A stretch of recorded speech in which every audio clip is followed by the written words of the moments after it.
BJP, IMC ఈ రెండింటి మధ్యలో పోటీ. నేను జూబ్లీహిల్స్ ప్రజలకు విజ్ఞప్తి చేస్తున్నా, మీరు భారతీయ జనతా పార్టీ వైపు ఉంటారా,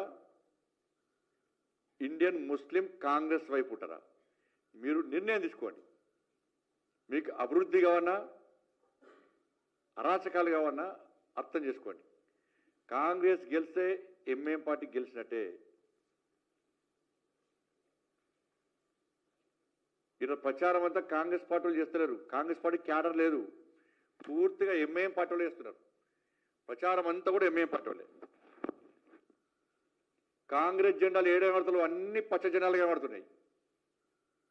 అలా పచ్చ జెండాలు పాకిస్తాన్ జెండాల, ఈ జెండాలు కూడా అర్థమవుతలేదు.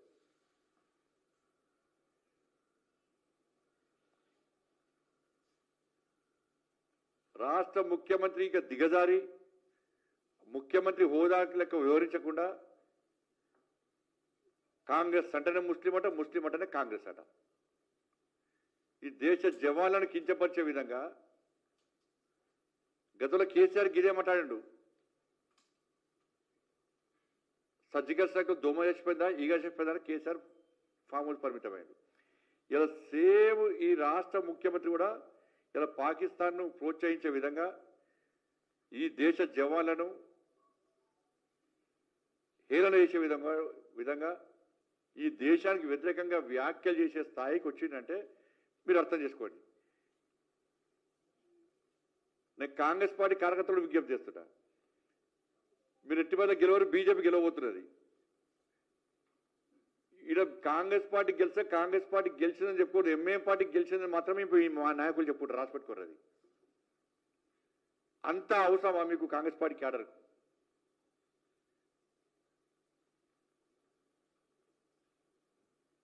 కానీ బీఆర్ఎస్ పార్టీ ఇప్పుడు వాళ్ళ లొల్లి స్టార్ట్ అయింది. మాగంటి గోపీనాథ్ ఇవాళ కొంతమందికి 2 భార్యలు ఉంటున్నారు, 4 పిల్లలు ఉంటున్నారు. కానీ తల్లి ఒక్కతే ఉంటుంది అన్న, తల్లి ఒక్కతే ఉంటుంది.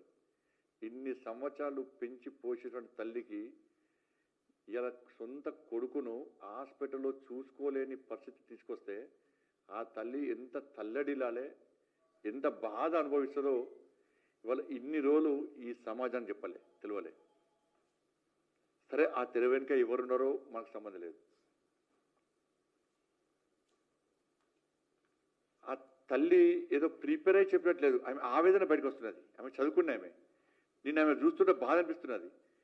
ఇవాళ తెలంగాణ మొత్తం కూడా కోడే కూస్తున్నది. అరే పాపం, తల్లికి సొంత కొడుకును చూపెట్టరా? ఇంకా తల్లికి చూపెట్టకుంటే, భార్యకు చూపెట్టకుంటే, కొడుకుకు చూపెట్టకుంటే ఇంకెవరు చూపెడతారు? దీని వెనుక జరిగిన తతంగం ఏంది?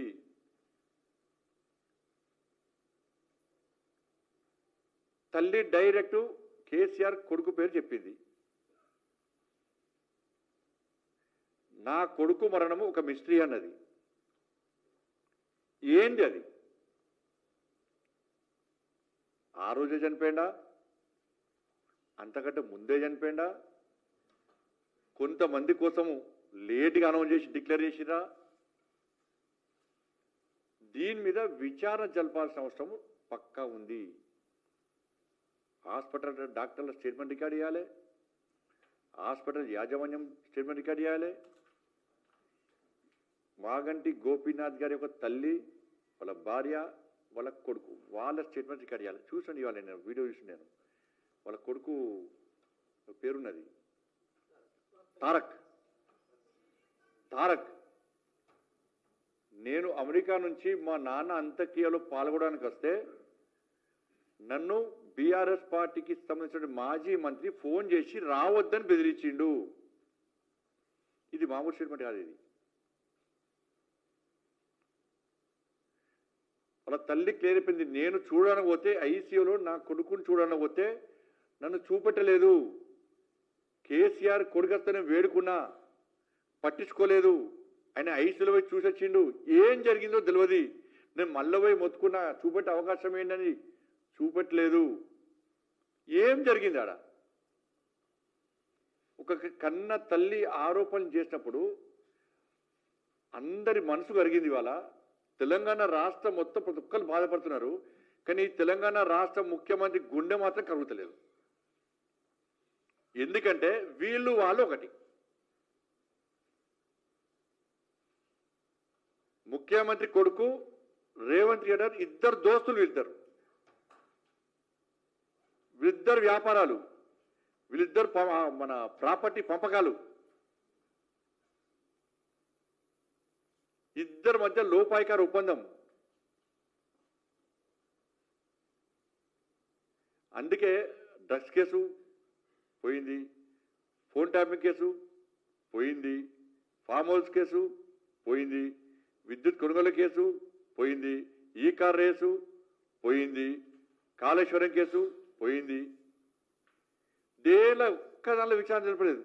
ఎందుకంటే విచారణ పేరుతోనే కేసీఆర్ అనే వ్యక్తి పోయి ఢిల్ల మూటలు కలుపుతాడు, ఇట కేటీఆర్ పోయి రేవంత్ రెడ్డి గారికి పైసలు ఇస్తాడు.